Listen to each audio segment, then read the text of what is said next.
Boleh tahu nama bapak sama Oh, iya. tentang usia ini ya? Oh, usia usia kawan nama Basri, pernah dulu menjabat di sebelum di aktif di partai politik. Dan kenapa terjun di partai politik di PDI Perjuangan, tidak ke partai lain? Itu pernah program magang di Jepang 3 tahun.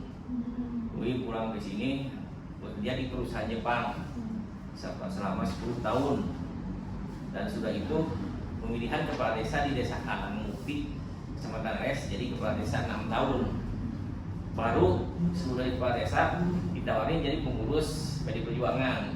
Karena tiap partai politik itu merekrut jadi figur-figur. Jadi misalkan kayak kenapa misalkan artis masuk di partai politik supaya mendongkrak suara, di kepala desa misalkan. Kenapa bapak dulu ditarik bukan daftar sebetulnya, ditawarin karena kan partai politik itu berusaha merebut kadar-kadar misalnya yang punya potensi suara misalnya di kaum artis milenial atau di kaum misalkan pemerintahan. Nah, maksud bapak juga waktu di kepala desa ditawarin jadi pengurus di PDI Perjuangan sampai sekarang. Itu nama Basri.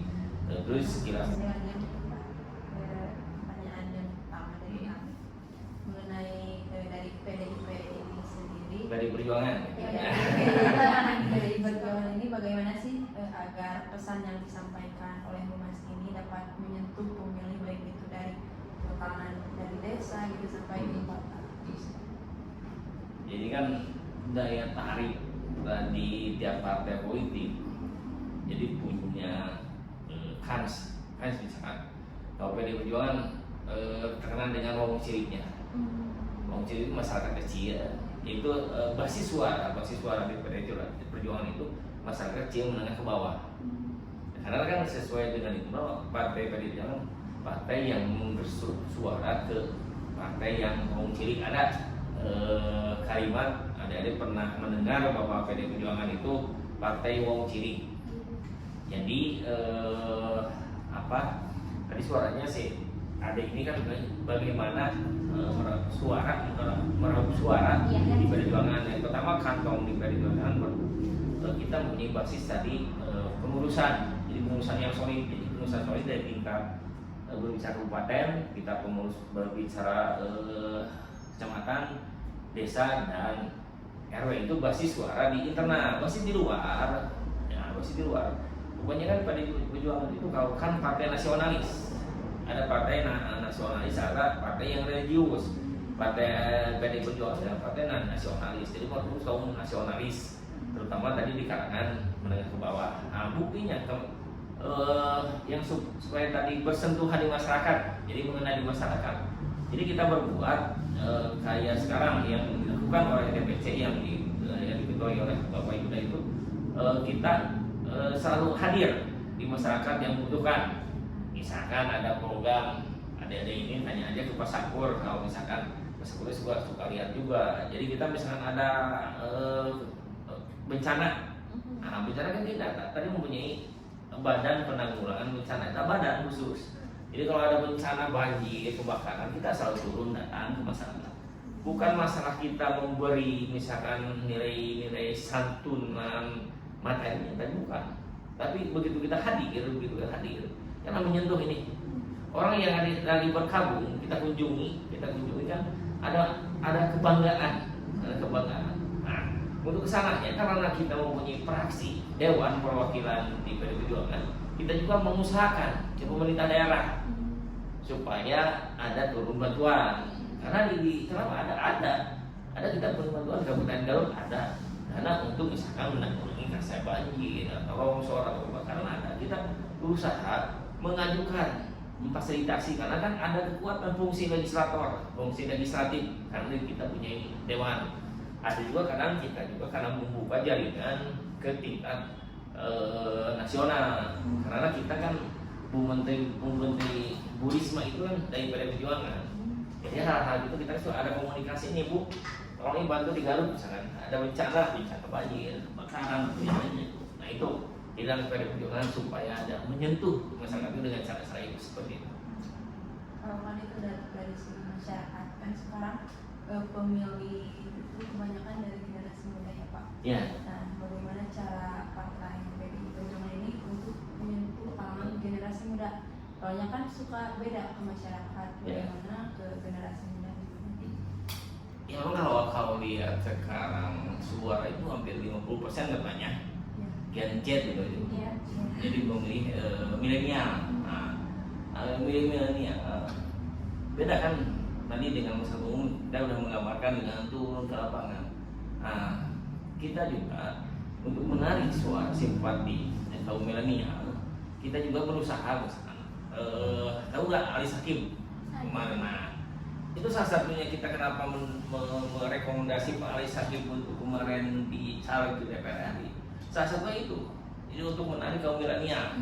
Kaum milenial kan ya, lihat nanti misalkan Pak Ali Sakim, kita juga kalau misalkan kita merekomendasi juga Pak Yuda Hujan Purnawan, Ketua DPC, dan Pak Ali Sakim. Nah itu salah satunya kenapa kita mendongkrak Pak Ali Sakim supaya maju di pilkada mewakili Perjuangan. Salah satunya untuk menukar suara milenial. Nah ini ada di juga gini, kalau misalkan ada arahan atau tadinya memilih Pak Sakur, nah tapi begitu lihat Pak Ali Sakim dengan keartisannya, dengan mungkin kalau perempuan misalkan Pak Ali Sakim itu di samping artis punya rupa yang ganteng gitu, kan ada lebih kan. Karena kan gini, kalau di pilkada itu beda dengan pileg. Kalau di pileg kan nggak ada ininya, nggak ada fotonya, cuma nomor sama nomor. Tapi kalau begitu di pilkada ada nama, ada fotonya. Begitu orang yang belum menentukan pilihan, itu bingung dia mau ke TPS. Begitu lihat, ini ada artisnya, ada ini. Nah itu salah satunya dari Perjuangan merekrut suara-suara di milenial, di Gen Z, karena sesuai dengan lihat ini hampir 50%. Dan kita juga mulai program tadi kan ada saya partai yang cenderung ke Banteng Muda Indonesia. Nah itu ada program-program untuk misalkan supaya caranya menarik simpati atau suara milenial itu. Ketika melakukan kampanye ini kan pasti ada informasi-informasi yang tidak enak ya. Nah, bagaimana cara PDI Perjuangan ini untuk menghindari adanya penyebaran informasi palsu? Kalau PDI Perjuangan karena partai sekarang kan pemenang kalau secara nasional di 3 hat-trick 3 itu kan di secara kepartaian menang 3 periode. Tapi untuk pilpresnya kan kita kalah kemarin. Kalau dulu kan 2 kali kita partainya menang, presidennya menang. Waktu Pak Jokowi 2 kali. Karena Pak Jokowi kemarin mungkin belok arah, kita jadi ada permasalahan sehingga partai menang tapi presiden kalah. Nah tadi isu-isu menghindari terjadinya isu-isu hoax. Sadar tidak sadar bahwa partai pemenang atau yang berkuasa itu banyak hantaman. Disebut PDI itu misalkan kafir mah, disebut PDI PKI mah, disebut PDI misalkan tidak pro misalkan ke kaum religius ke Islam. Itu menarik itu. Maka PDI Perjuangan mengarahkan untuk semua kepengurusan atau kader-kadernya ikut serta aktif di organisasi termasuk organisasi keagamaan. Biar nanti kan dengan kalau misalkan dengan omongan PDI misalkan kami yang PDI PKI, nah, dengan cara kita turun aktif di keagamaan kan terkikis misalnya arahan itu. Jadi kita aktif, jadi ada arahan di PDI Perjuangan itu bahwa PDI harus kadernya itu harus aktif di organisasi termasuk organisasi keislaman supaya menghantar tadi. Jadi isu-isu itu dengan cara itu. Ya kalau iya. Bentuknya langsung pakai tindakan. Iya tindakan. Jadi kalau pakai omongan kan tidak. Tapi kalau tindakan dia bertindak aja. Nah itu